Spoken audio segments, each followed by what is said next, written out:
Hi hello అండి, అంతా బాగున్నారా? మనం సాదా ప్యాంటు, చుడీ ప్యాంటు కటింగు చూపిస్తున్నానండి. ఇది టేప్ అనేది లేకుండాను మీకు ఆది ప్యాంట్ తోటే చూపిస్తున్నాను. అలా పైన మనం హిప్ బెల్ట్ జాయిన్ చేసే దగ్గర అలా వేస్టేజీ పోను మనం స్టిచ్చింగ్ కోసం కూడాను ఒక అంగుళం ఉంచుకోవాలి. ఒక పాయింటు అలా పొడవు కొలుచుకోవాలి. నా కటింగు నేను హిప్ బెల్ట్ దగ్గర నుంచే కిందకి కొలుస్తాను. ఖర్చులు పైకి ఉంచేలాగా క్లాత్ ఉంచుతాను. దానివల్ల ఏంటంటే వేస్టేజీ ఒకే వైపుకి చాలా బాగా వస్తుంది. హిప్ బెల్ట్ కూడాను అతుకులు పడదు.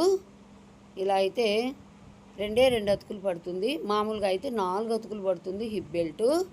అలా కాకుండా ఇలా నేను కట్ చేసే విధానంలో మీరు గనక కట్ చేశారంటే వేస్టేజీ ఫోల్డింగ్ ఉన్న వైపు వచ్చేలాగా చేసుకుంటే మనకి చక్కగా వస్తుంది. అలా ప్యాంటుని ఆ 4 ఫోల్డింగుల మీద మనం గీసి పెట్టుకోవాలి. పట్టీ కోసం కొద్దిగా కాటన్ కాబట్టి ఏమన్నా ఒకవేళ షింక్ అవుతుందేమోనని కూడాను కొంచెం ఎక్కువగా తీసుకున్నాను నేను. కొద్దిగా ఎక్కువే తీసుకున్నాను నేను. ఎంత లేదన్నా కాటన్ క్లాత్ ఒక అంగుళమైనా కానీ అది షింక్ అవుతుంది. అందువల్ల అలా తీసుకున్నాను నేను. కుట్టుకునేటప్పుడు చూసుకొని అడ్జస్ట్ చేసుకుంటాను నేను. ఆ పట్టీ కింద ఎక్స్ట్రా తీసి పెట్టుకున్నాను నేను. మనం దాన్ని కొంచెం చిన్న పట్టీ వేసుకుంటే మనకి ఒక అంగుళం వచ్చేస్తుంది. అలా మనం దాని ఆదిని అలా కరెక్ట్గా సర్ది పెట్టుకొని అలా అవుట్లైన్ గీసుకోవాలి. అది కిస్తా దగ్గర వచ్చేసి చాలేదు. అది కంపల్సరిగా అతుకు పడుతూ ఉంటుంది ఎవరికైనా కానీ. ఆది ప్యాంటుకి కూడా అతుకుంది. ఆ కిస్తా దగ్గర మనం వచ్చిన వేస్ట్లో నుంచి అతుకు వేసుకోవచ్చు. ఇబ్బంది ఏమీ ఉండదు. చూడండి, కరెక్ట్గా అతుకు పడుతోంది. ఎంత అతుకు పడుతుందో కూడా నేను మీకు చూపిస్తాను, గీసి చూపిస్తాను నేను. చూడండి, బాగా అతుకు పడుతోంది. మనం కిస్తా పొడవు కరెక్ట్గా చూసుకోవాలి. ప్యాంటు తోటి కొలుచుకొని అక్కడి నుంచి మనం కింద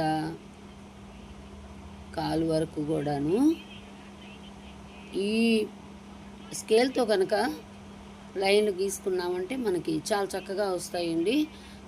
మనకి మరీ వంకలు పోకుండా బాగా వస్తాయి. అలా తీసుకొని మనం జరుపుకుంటూ స్కేల్ని అలా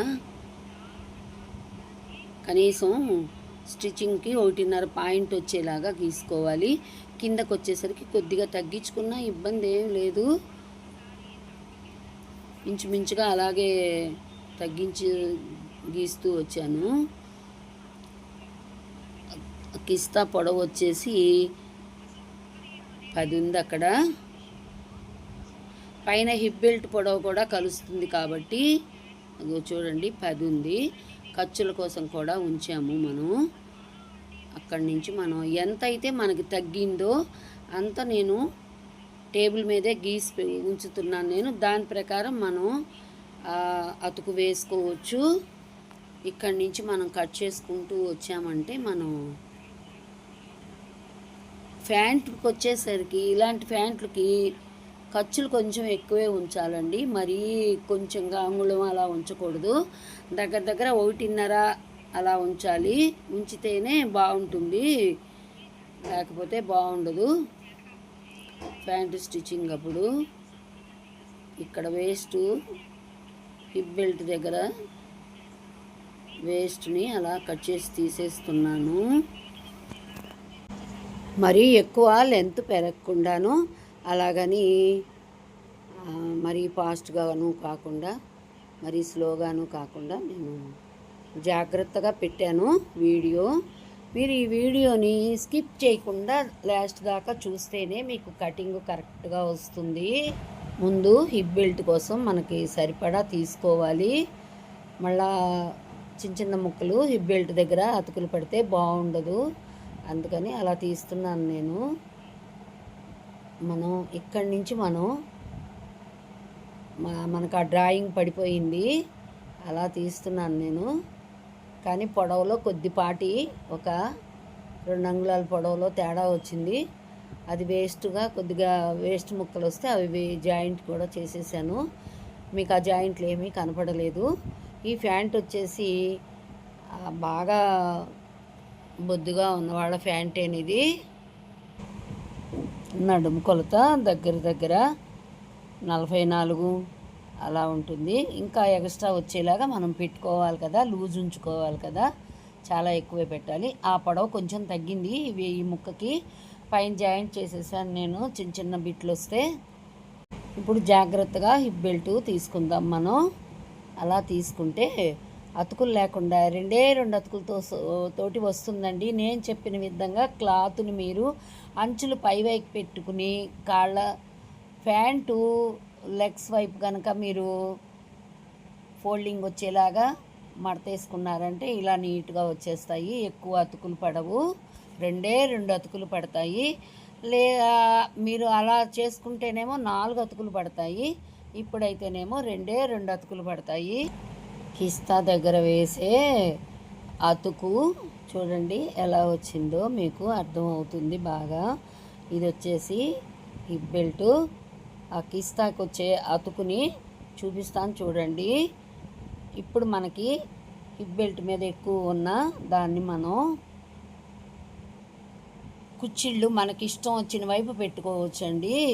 కిస్తా దగ్గర కుచ్చిళ్ళు పెట్టుకోవచ్చు, లేదు నడుముల దగ్గర కూడాను కుచ్చిళ్ళు పెట్టుకోవచ్చు, ఇలా కూడా పెట్టుకోవచ్చు. కిస్తా దగ్గర కూడా కుచ్చిళ్ళు పెట్టుకోవచ్చు.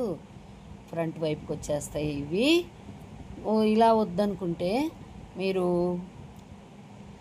లెగ్స్కి 2 పక్కల నడుముల దగ్గర వస్తాయండి లెగ్స్కి. అలా చూడండి, ఈ వచ్చిన దాన్ని మనం ఇలా ఫోల్డింగ్ చేసుకొని మనం ఇక్కడ కుచ్చిళ్ళు పెట్టుకోవచ్చు. కనీసం ఒక్కోవైపు